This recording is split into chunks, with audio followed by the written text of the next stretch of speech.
दोन्ही राष्ट्रवादी एकत्र येण्याबाबत दादा नेहमी बोलत असं विधान केलेले हसन मुश्रीफ यांनी। विलीनीकरणाच्या चर्चांना मंत्री हसन मुश्रीफ यांनी आता दुजोरा दिलेला आहे।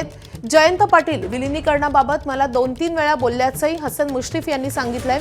अजितदादांसोबत बोलणी सुरू असल्याचं जयंत पाटील म्हणाले होते, असाही दावा मुश्रीफांनी केलाय। अजितदादांनी आपल्यासोबत कधी थेटपणे चर्चा केली नाही असंही हसन मुश्रीफ यांनी म्हटलंय। तर अजित पवारांच्या राष्ट्रवादीमधले नेते ही गोष्ट धुडकावत लावताना त्यांचे मंत्री हसन मुश्रीफ यांनी मात्र या गोष्टीला दुजोरा दिलेला आहे।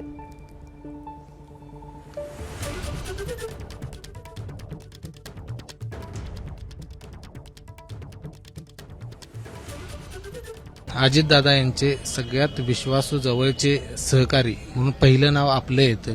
सगळ्यात ज्येष्ठ नेते पक्षातील विलीनीकरणासंदर्भातले जे चर्चा आता महाराष्ट्रामध्ये होत आहेत, काय नेमकं याच्यामध्ये खरं काय आहे?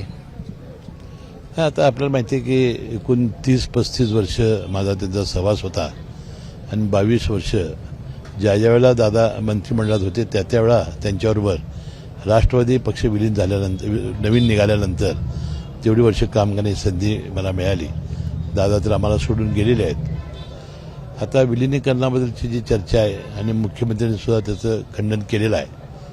आता जयंत पाटील साहेबांनी सांगितलं की अनेक बैठका झाल्या। ते जयंत पाटलांनी मलाही थोड्या त्या सांगितलेल्या होत्या। दादाने तर नगरपालिका महानगरपालिका निवडणुकीत त्याचं विश्लेषण केलेलं होतं, परंतु आम्हा राष्ट्रवादीच्या प्रमुख नेत्यांना घेऊन आणि त्या राष्ट्रवादी शरद पवार गटाच्या नेत्यांना घेऊन अशी काही बैठक झाली नव्हती। आणि मग त्याला भारतीय जनता पक्षाचा म्हणजे ज्या आम्ही एनडीएमध्ये आज आहोत त्यांचा संमती होती की नाही वगैरे ह्या गोष्टी अनुत्तरित आहेत, ज्याच्या काल मुख्यमंत्र्यांनी खुलासा केलेला आहे। मला वाटतं ते यथावकाश ती सुनेत्रा वहिनी आणि पवार कुटुंबीय ठरवतील त्याप्रमाणे ते होईल। पण आज जी जबाबदारी होती की अजितदादांच्या नंतर पोरके झालेल्या आमच्या कार्यकर्त्यांना आधार देणं आणि मी तुमच्या मागं आहे, तुम्ही पोरके झालेले नाही असा संदेश देणं, हे काम सुनेत्रा वहिनींनी केलेलं आहे। लवकर का झालं वगैरे याच्याबद्दल ज्या टीका टिप्पण्या झाल्या, मी समजतोय की पवार घराण्यामध्ये हे पुरोगामी घराणं आहे। 3 दिवसामध्येच ते सगळं त्यांचं त्यांनी आपल्या अनेक विधी अंत्यविधी आटपलेले आहेत।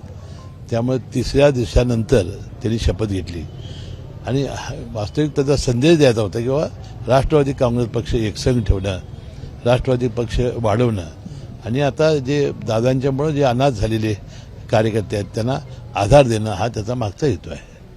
तुम्ही असं म्हटलं की जयंत पाटलांनी आपल्यासोबत काही चर्चा केल्या होत्या, मात्र अजित पवारांची काय इच्छा होती? दोन्ही राष्ट्रवादी एकत्र व्हावेत अशी इच्छा होती? तर दादांचं जिल्हा परिषद आणि महानगरपालिका निवडणुकीमध्ये तसं वक्तव्य मी ऐकलं, पण आम्हा राष्ट्रवादीच्या काही नेते मंडळींना घेऊन अशा काही चर्चा कधी झाल्या नाही। तर हसन मुश्रीफ यांनी विलीनीकरणाच्या चर्चांना दुजोरा दिलेला आहे। जयंत पाटीलही विलीनीकरणासंदर्भात मला 2-3 वेळा बोललेले होते आणि या संदर्भात अजित पवार यांनी देखील विधान केलेलं होतं। अजितदादा नेहमीच विलीनीकरणासंदर्भात बोलायचे, मात्र थेटपणे त्यांनी विलीनीकरणासंदर्भात काही चर्चा माझ्याशी केली नाही असंही हसन मुश्रीफ यांनी म्हटलंय। एबीपी माझा, उघडा डोळे बघा नीट।